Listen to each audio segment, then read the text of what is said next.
Guys, তো আজকে আমি এসেছি আমার ভাইয়ের অন্নপ্রাশনে।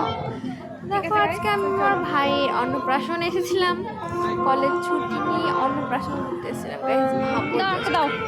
তো সেই অন্নপ্রাশনের কিছু খাওয়াটা আমি তোমাদের সাথে শেয়ার করলাম, তোমরা দেখো আর কেমন হচ্ছে কমেন্ট করে বলো।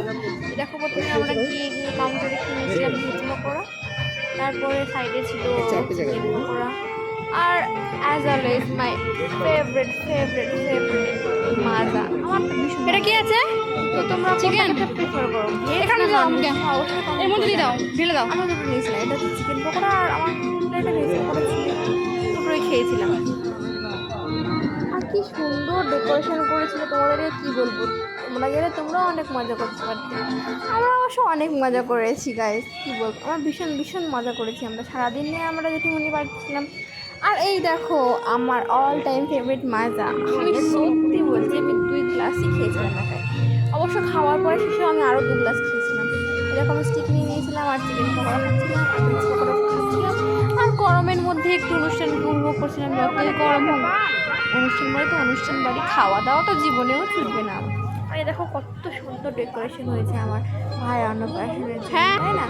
তোমরা কারা এখন এই বছর অন্নপ্রাশন উপভোগ করেছো অবশ্যই কমেন্ট করে জানাবে। আর দেখো আমি চলে এসে ফুচকা খেতে, মা আমাকে অনেক গাল দিয়েছিল, বলছিল বেশি খাস না পেটে লাগবে। ও সত্যি আমার তারপর দিন পেটে ব্যথাও করছে। আর এই দেখো এটা হচ্ছে সেলফি জোন, খুবই কিউট আর খুব প্রিটি হয়েছিল, দেখো ভীষণ ভালো হয়েছিল সাধারণ। এরকম ঘুরতে খেতে অলরেডি আমার পেটটা ভরে গিয়েছিল, স্টার্টারে আমার পেটটা অনেক ভরে গিয়েছিলো, কারণ আমি 2 প্লেট চিকেন পকোড়া খেয়েছিলাম, 1 প্লেট ভেজ পকোড়া খেয়েছিলাম, আর প্রায় আমি 10-15-20টা ফুচকা খেয়ে নিয়েছিলাম। আর ওই তো 2 গ্লাস মাজা, পেট তো ভরবেই। তারপরে আমার পেটটাকে সান্ত্বনা দিয়ে অনেক কষ্ট করে উপরে গেলাম, দেখো খাওয়ার মেনুতে। আর আমি ওই কাটলেটটা দিয়েছি, আমারটা পোড়া বেরিয়ে গেছিলো। আর অবশ্য ভেজ কাটলেট খাইও না, এবং দাদাকে আমি দিয়ে দিয়েছিলাম। খাবারে ছিল স্যালাড, লেমন আর হচ্ছে ভেজ কাটলেটের সাথে একটু সস ছিল। আর তারপরে দেখো দিয়ে দিয়েছিলাম আমাকে বেবিনানের সাথে ছিল আমাদের কাবলির তরকারি, কাবলিতে মেটে ছিল। আমি মেটে খাই না বলে মেটেটা দিতে বারণও করেছিলাম, কারণ আমার না মেটে ভালো লাগে না। Thank you. বেবিনানটা খেতে এত টেস্ট, ভীষণ ভালো লাগে বেবিনানটা কাবলি, তাই জন্য ভীষণ ভালো লাগে। তো আমি আরও বেবিনান চেয়ে নিয়েছিলাম, এই দেখো আরও একটা বেবিনান দিয়ে দিচ্ছে, ভীষণ মেটে দিও না। সত্যি করে বলতে বেবিনান খাওয়ার পরে আমার পেটটাও ভরে গেছে। আমার দাদা দেখো সেও 2 বেবিনান নিয়েছিল, আমাদের 2 ভাই বোনকে খুব ভালো লাগছিলো। একটু বেবিনান দিয়ে একটু কাবলি ছোলা তরকারি দিয়ে আর লেবু দিয়ে খেতে যা সুন্দর লাগছিল না, কী বলবো গাইস। তারপরে দেখো আমাদের সোস টপার ফ্রাইড রাইস চলে এসেছিলো, আর সাথে ছিল এই মুগের ডালটা। ফ্রাইড রাইস দিয়ে মুগের ডাল আর লেবু দিয়ে আমার ভীষণ ভালো লাগে, ভীষণ। আমাদের কাদের ভালো লাগে অবশ্যই কমেন্ট করে জানাবে। ফ্রাইড রাইস খেতে থাকি, আর তারপরে চলে আসে আমাদের এই দই কাতলা গাইস, কি সুন্দর হয়েছিল তোমাদের কি বলবো। আর পুরো খাবারটাই ছিল আনলিমিটেড, যতক্ষণ না পেট ভরে ততক্ষণ খেতে পারে।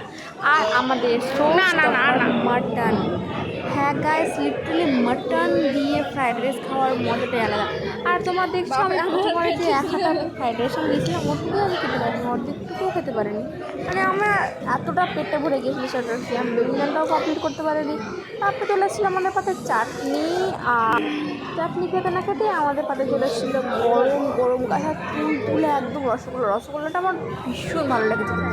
হাতে ছিল এই সন্দেশটা একটু ইউনিক টাইপের ছিল, মানে একটু ইউনিক বলতে পারো, আর ভীষণ ভালো লাগছিল, মানে খাবারগুলো ভালোই ছিল।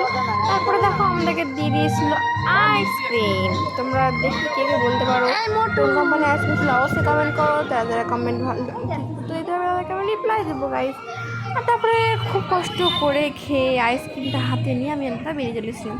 আর তারপরে দেখো বেরিয়ে দেখছি বড় পানের কাউন্টার গাইস, পান আমার তো ভীষণ ভালো লাগে। পান তো খেয়ে নিয়েছিলাম মুখে ভরে, কিন্তু আমার মুখটা খারাপ হয়ে গেছিলো পান খেতে তারপরে একদম ভালো লাগছিলো না, মানে মুখটা লিটারালি কেমন একটা হাঁটা হয়ে গেছিলো পান খেতে। তারপর ভাবলাম কেন যে পান খেয়েছি, তাও খেতে তোমাদের একটা ভিডিও বানিয়ে পাঠালাম, দেখো আমাকে কেমন লাগছে, গরমে পুরো ঘেমে গিয়েছিলাম। তারপরে এইভাবে পান খেতে আমার মনটা ভালো লাগলো না, দাদাকে বললাম দাদা চলো একটু জুস খেয়ে আসি। তারপরে আমি আবার গিয়ে আরও 2টো